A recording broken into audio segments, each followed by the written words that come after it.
So here we are in the midst of whatever particular emanations are going on in the environment. Basically, everything's relative to itself or to each other. There's no one central point of emanation except for the great central point within. But in the natural realm, everything's basically relative, even the stars. If there was a Heavenly Father on the exoteric level, a central personal God of the universe, wouldn't there be a star that would represent that being? Wouldn't there be one obvious star that's greater than all others? So we would say maybe the sun is God, because that star is the brightest and biggest of all of them. But unfortunately for myth believers in the literal side of myth, not the esoteric side of it, we have found out through technical observation that the stars are relative to our sun. And so that makes it difficult to say that there's a personal deity out there when our science, even our basic science of material science, tells us that the stars are all relative and there's not one central point in space that we know of. So maybe the black hole would be a personal God, because that's the central point in the galaxy. But the Hubble telescope found out that in fact there's more than one galaxy out there, and there could be billions of them. Maybe they're from a reflection of something already gone. But so then those galaxies all have their own God, basically, if you think the black hole in the centers are God. So basically, science doesn't tell you about any personal God. It would tell you about basically nothing except matter. But that's not the occult science of Madame Blavatsky. The verifiable source of it, far superior to Aleister Crowley, except maybe not aesthetically. I mean, Aleister Crowley had his own kind of style and stuff, and he genuinely tried to make something new. I'm not totally dissing the guy, but he disrespected Blavatsky, so for his own purposes, which is really of little use to anyone. So instead of trying to join a group, I've had to stand and basically just provide myself with my own group until things change. So if I asked, where is Abrasax? Now don't get it confused with Abraxas. They're not the same. Abrasax is different than Abraxas. So I'm asking, where is Abrasax? And the reason I'm asking that is because even in the sky above today, I see the sun, the planetary power. But even the sky today, they shoot the chemicals down to hope that something will happen for the basically evil, but it's of little use. Basically Buddha would tell you that it's very little use to try to destroy spirit. So that's just a reflection of a past universe. The chemicals in the air, a dense universe that was basically reflecting its own destruction outward, and it's an illusion of that life that once was. So you bring up Abrasax because he was in the past, and people would say extraterrestrial. Well, spirits can be extraterrestrial too, not just flesh and blood type creatures. So there's, outside of our planetary world, spirits that can also travel through the spirit dimension or dimensions. So they're trying to put a real clamp on understanding multidimensionalism, and it's not that easy. It doesn't work in a... Basically, it lines up with Kabbalah, and Kabbalah is not a straight line upward at all. So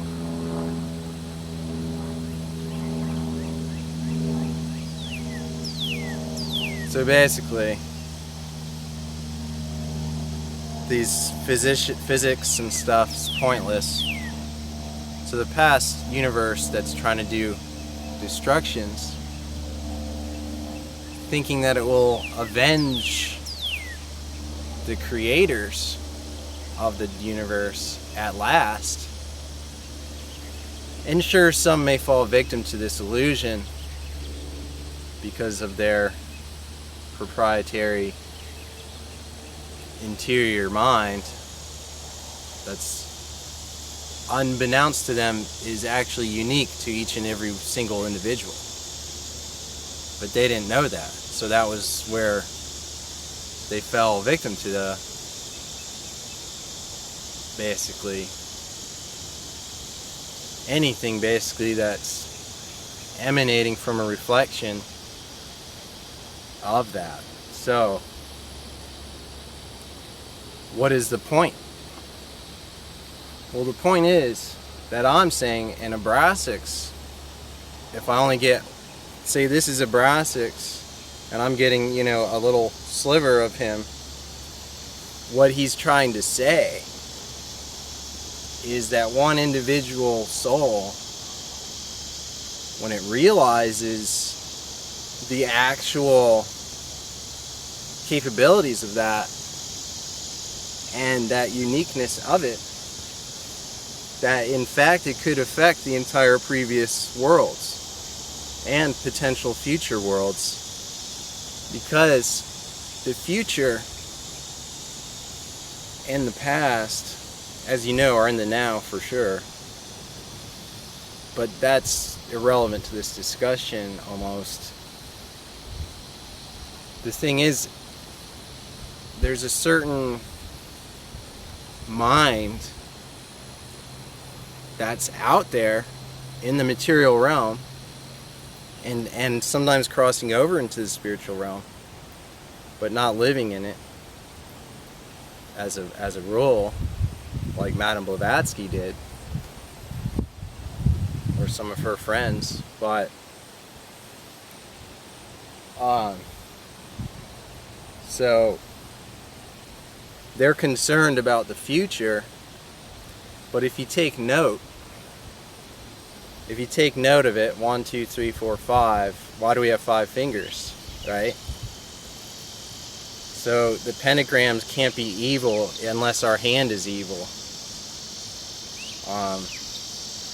Where is this going? They want to use magic and clairvoyance to find out the future for their own selfish purpose, because there have been rumors of a bleak future that's coming, and a lot of the arts and creative people and psychics, fraudulent or maybe sometimes not fraudulent, have seen potential havocs and destructions and dismal outcomes of our future in this world. So not only they get mad about the future not being what they want, but when I bring up Abrasax or Hermes or Hecate or any of the Egyptian Greco gods and stuff, who were representations possibly of earlier beings or even extraterrestrial spirits that were incarnate, that basically teachers is who they are.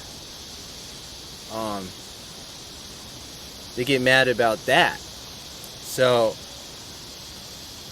it's a juxtaposition and of worlds. And so it takes only one person's development without attachment to the real secret doctrine, not anything about giving away secrets on the internet, which is not real, but also through Hermes or Thoth and even Satanas, through the esoteric and secret doctrines of magic. So for whatever reason, there's a past, present, future, like in every tarot reading. And I wish that you wouldn't use the tarot in that way. But it continues, and it attracts these beings that are involved in obscuring the wisdom teaching for their own means, for their own profit, for their own material destruction, ultimately. And so, instead of looking at particulars all the time in the external realm, we have to believe more in the internal realm of the inner self, connecting to the divine primordial being that emanated our individuality as it is in illusion in this fallen state, in this earthly paradise. Because we are on a heavenly body. We are in an illusion of density, but everything is very cosmic and in its origins entirely spiritual, no matter how dense the illusion becomes. So that's why I just ask, what density are you at? I mean, that's part of the layout or the schemata of the true science that's still in effect from day one of Hermes and his teachers and his gods, the creators of the realms that we abode in, and so forth. So from there you should be able to connect the pieces. There's no one going to tell you what to think, and that's going to be the initiatory trial of the darkness of your individuality, because that's where darkness exists, is in the faultiness of believing you're an individual on such a great level. In essence, there are individuals. I'm not denying that, because they wouldn't have different names. But at some point, they became part of a divine reality. But divine doesn't indicate a personal God outside of the self, but it indicates a higher being or higher beings that are more at the instance and beginnings of whatever has taken place to get me to this point. Before now, people were not necessarily the same. And in the next video, we're going to talk about that. Here we go.